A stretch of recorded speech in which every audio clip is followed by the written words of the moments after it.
not only in politics, in life, it's much more important to understand your own system. Sir, I recently lost my mother and और मैं बहुत ज़्यादा depression में थी, but मेरी mummy ने मेरे को इंदिरा गांधी की बुक दे दी थी लास्ट टाइम, जो पोपल जय करके। क्या हुआ मम्मी, कैसे क्या हुआ? उनकी किडनी फेल हो गई, बट इंदिरा गांधी। यहाँ आ जाओ सर, तो लास्ट टाइम मेरी मम्मी वो पोपल जय। मम्मी क्या करती थी? She was a teacher. Where?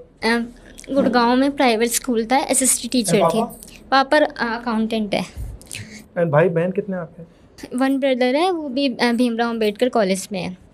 तो लास्ट टाइम मम्मी मेरे को इंदिरा गांधी मैम की बुक दे के गई थी, पुपुल जयकर की। And I was not expecting that कि मम्मी नहीं होगी, बट उन्होंने मुझे बहुत कुछ दे दिया। मैंने इंदिरा मैम को पढ़ा, बचपन में भी फैंसी ड्रेस में सब परियां बनती थी, मुझे मम्मी इंदिरा गांधी बनाती थी। तो मतलब मम्मी का ऐसा था कि अगर वीमेन एम्पावरमेंट का पढ़ना है तो इंदिरा मैम से उससे बड़ा कोई नहीं है, क्योंकि इंदिरा मैम ने भी कमला मैम को, जो उनकी मदर थी, 18 साल की उम्र में खो दिया था। तो उन्होंने भी इतना करा। फिर मैंने ये सब पढ़ा कि अगर एक वीमेन लीडरशिप में जाती तो कितनी पैट्रियार्कल सोच का हर्ट होता है। इंदिरा मैम ने कभी हार नहीं मानी, और मैं अपने आप को लकी समझती कि मम्मी जाते जाते इंदिरा मैम की बुक दे गई। एज क्या थी उनकी? 49। बस। कब हुआ ये? अभी 2025 में अगस्त में। कहाँ पे? यही दिल्ली के एक जनकपुरी हॉस्पिटल में। एंड सच में सर, हॉस्पिटल्स अच्छे नहीं हैं। अगर हम मिडिल क्लास से आते हैं तो वी कांट अफोर्ड। ये देश रहने के लिए नहीं है अगर हम मिडिल क्लास से आते हैं तो।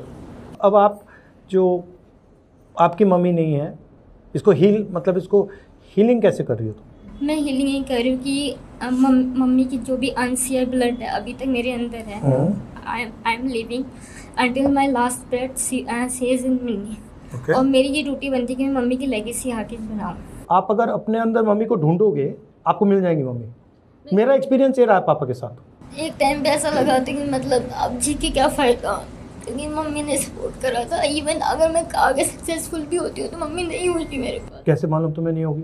है, बट अब उनका रूप अलग है। बस अब समाज आपको कह रहा है कि नहीं है, नहीं, आप उनका दूसरा रूप ढूंढो और आप मिल जाएगा। ये सब इंस्पिरेशन मेरे को बुक्स मिली। मैं आपसे सवाल पूछूंगा, आपकी मम्मी क्या जवाब देगी वो मुझे जवाब देना, ठीक है? आपको क्या नहीं करना चाहिए? मुझे किसी को दुख नहीं देना चाहिए। अगर हमारे में कितनी भी प्रॉब्लम्स आ रही है, बट कोई नहीं, मतलब हम सह रहे हैं ना, बट दुख तो नहीं दे रहे किसी को। क्यों नहीं देना चाहिए दुख? क्योंकि जो दुख अगर हम किसी और को दे रहे हैं तो वो फिर कर्मा भी बैक होता है। इवन हमने खुद रियलाइज़ करा इतने सारे दुख, तो हम क्यों चाहेंगे? अब जैसे मोस्टली लेडीज़ का ये होता है, पुरानी जो पैट्रियार्कल को आगे चलाती है कि हमने ये सहा है तो तुम भी सहोगी। और यही जब जनरेशन ब्रेक हो जाएगा ना, तब कोई इतना नहीं सहने वाला।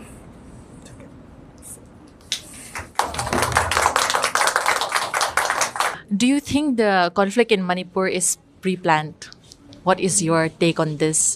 No, I think when you have a politics of division, of taking sides, then this happens.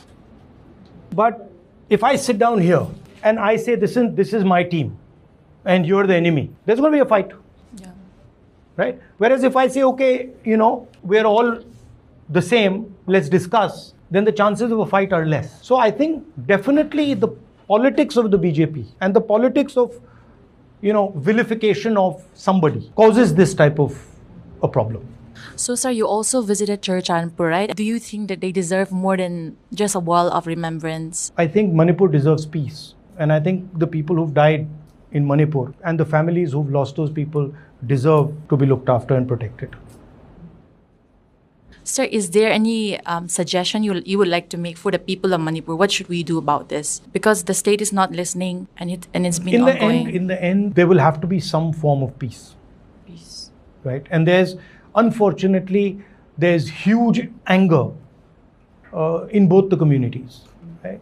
So leadership of both the communities needs to sort of try and build bridges between the communities. That's eventually the only possible answer.